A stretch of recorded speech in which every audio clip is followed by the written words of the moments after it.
गरमागरम असे बाहेरून कुरकुरीत आणि आतून मऊ अशी खायला चविष्ट आणि खमंग आज आपण कोथिंबीरच्या वड्या बघणार आहोत, अगदी साध्या सोप्या पद्धतीने. नमस्कार, टेस्ट आणि बेस्टमध्ये तुम्हा सर्वांचं स्वागत आहे. तर आज आपण कोथिंबीर वडीसाठी लागणारं एकदम योग्य आणि परफेक्ट असं प्रमाण दाखवले, त्याच्यामुळे व्हिडिओ शेवटपर्यंत नक्की बघा. तर या ठिकाणी वाटणसाठी जिरे 1 चमचा, ओवा 1 चमचा, 10 ते 12 लसणाच्या पाकळ्या आणि हिरवी मिरची घेतली चवीनुसार. तर हे सर्व मिक्सरच्या जारमध्ये ॲड करूया. याच्यावरती झाकण ठेवायचं आणि थोडंसं जाडसर असं वाटण करून घेऊया. तर अशा प्रकारे आपलं हिरवी मिरची, लसूण वगैरे याचं वाटण तयार आहे. हे साईडला ठेवूया.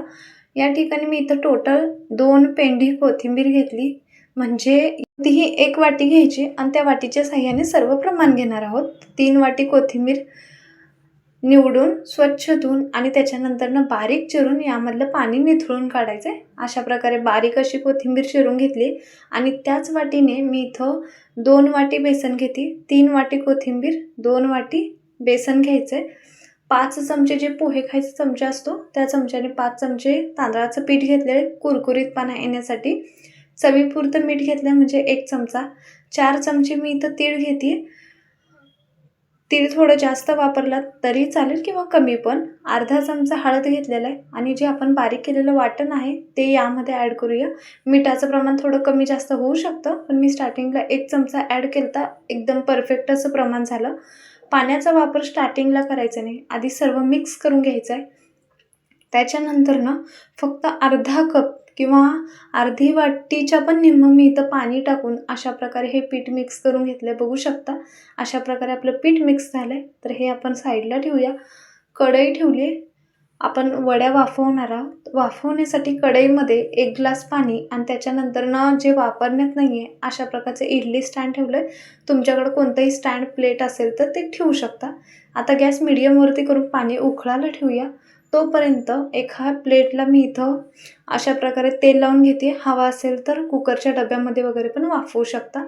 खाली थोडंसं तीळ टाकूया, म्हणजे तिळाने काय होतं, छान असं अट्रॅक्टिव्ह दिसतं आणि चवीला पण छान लागतात.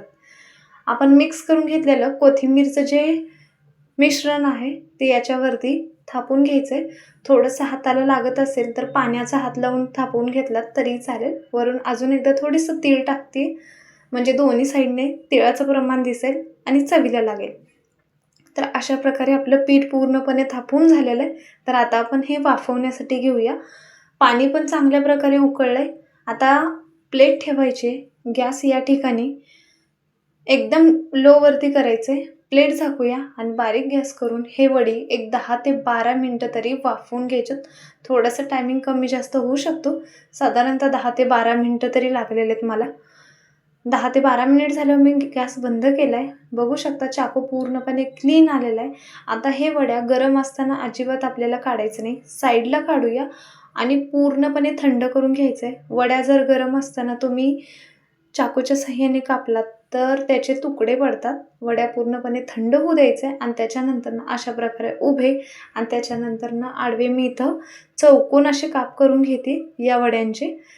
तर आपले वड्यांचे काप झालेले आहेत. एखादं उलटणं किंवा झाऱ्या वगैरे घ्यायचं आहे आणि त्याच्या साहाय्याने हे वड्या काढून घ्यायचे. बघू शकता छान असा आकार आलेला आहे. जे काही साहित्य लागतं खाली डिस्क्रिप्शन बॉक्समध्ये पण देते, नक्की चेक करा, म्हणजे रेसिपी करताना इझी जाईल. तर आता हे आपण वड्या डीप फ्राय करणार आहोत. हवा असेल तर शॅलो फ्राय केला तरी चालेल. तेल चांगलं कडकडीत गरम करायचं आहे. गॅस बारीकवरती करायचं आहे. बारीकवरती करूनच एक 2 ते 3 मिनिटातच हे वड्या तळून होतात. एखादं मिनिटभर चांगल्या प्रकारे तळे गेले की दुसऱ्या साईडने पण याला पलटून घ्यायचं आहे. व्हिडिओ जर आवडत असतील तर नक्की चॅनलला सबस्क्राईब करा, म्हणजे मी जेव्हा पण व्हिडिओ अपलोड करेल लगेचच त्याची नोटिफिकेशन मिळून जाईल. तर अशा प्रकारे एक 3 ते 4 मिनिटात मी इथं गॅस बारीक करून वड्या तळून घेतलेल्या.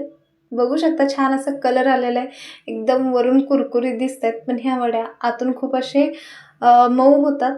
तुम्हाला तांदळाचं पीठ नाही वापरला तरी चालेल. दिलेले पण वड्या सेम याच प्रकारे तळून घेऊया. तर वड्या तळत तळतच खाऊन पण झाले.